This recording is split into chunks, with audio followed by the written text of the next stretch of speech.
Hello everyone, Happy New Year and welcome to History Of. This is a series where we talk about the history and origin of your favorite comic book heroes and villains so you can learn more about them and why they do what they do. In this video, we're going to be talking about a character that has been getting a ton of attention recently due to his series of the same name, and that's Mark Grayson's Invincible.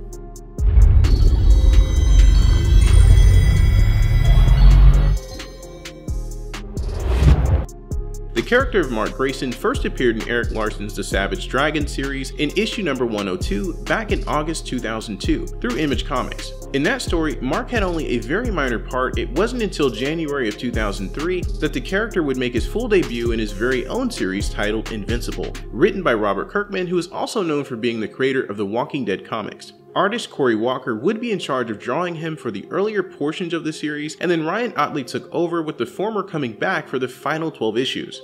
At first glimpse, Mark seemed like a combination of Spider-Man mixed with Superboy. He was a normal teenager whose father was Nolan Grayson, a humanoid-looking alien who hailed from the planet Viltrum, and who had abilities quite similar to Superman and who is known as Omni-Man. When Mark was a teenager, his abilities began to manifest and he created his superhero persona known as Invincible. Mark's journey throughout the series has a lot of ups and downs, ranging from having relationship problems with his girlfriend Amber, to stopping his physics teacher from turning his students into bombs, to facing intergalactic threat. This is without mentioning the role that Omni-Man plays in his life. Mark had thought for a long time that his father was a good man, a hero who was trying to help humanity and who adapted to life on Earth. However, once Nolan Grayson kills the Guardians of the Globe, he reveals his true intentions, that he was sent here by the Viltrumite Empire to take over the planet, much to Mark's shock and terror. The scene of Invincible fighting his father Omni-Man has become quite popular because of the many memes created from the animated series, but in actuality, it's a very heartbreaking moment. This confrontation is perhaps one of the most important scenes for Mark's character in the earlier portions of his story. This is where he begins to show that he's not like his father and that he's trying to do the right thing.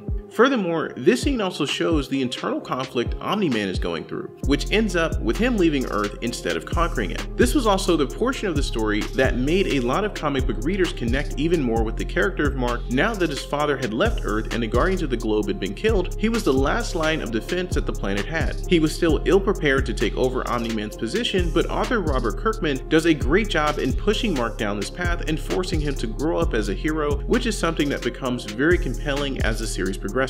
In many ways, his journey throughout the series can be a representation of adolescence, with the boy becoming a man and having to deal with more increasing responsibilities as an adult, obviously with the superhero angle thrown in as a metaphor. This is even further emphasized as the character has to visit other planets, deal with cosmic threats, and even face enemies in different dimensions, giving his journey a lot of different obstacles and ups and downs. However, Mark grows into the role and becomes a much more capable hero, often learning from his mistakes and also from his heritage. It is a traditional example of the hero's journey, even if Mark does make some key mistakes along the way.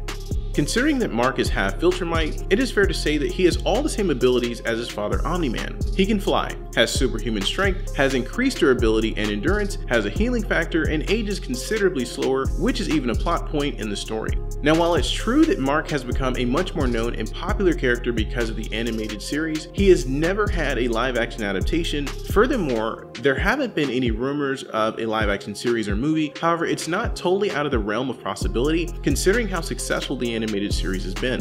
Now we've come to our final part of this video, the recommended reading. In this section, we normally recommend a few comics to read so you can learn more about the character. The great thing about Invincible is that it's a lot easier to get into the character of Mark Grayson and learn his story than compared to characters from Marvel and DC Comics. You can start with Invincible number 1 and continue reading from there. Invincible has a total of 144 issues, which can seem like a lot, but the story is so good it'll have you hooked from the very first issue.